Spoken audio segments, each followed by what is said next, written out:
Ինչ են այդ մարդիկ հասկանում ազգային գաղափարախոսության տակ, բայց խաղաղության ձգտելու ամենահիմնական կռվաններից մեկն էլ բանակի հզորությունն է։ Մի սխալ ես չէի ուղղի, ես երևի տասնյակ սխալներ կուզեի ուղղել։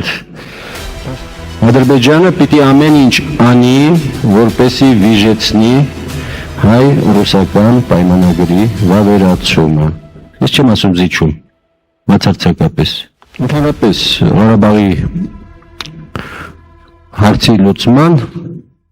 5 տարբերակ գոյություն ունի։ Ղարաբաղը եւ Ադրբեջանը պատրաստ չեն քննարկել Լեռնային Ղարաբաղի կարգավիճակի հարցը, այսօր պետք է փորձ կատարել, իրագործել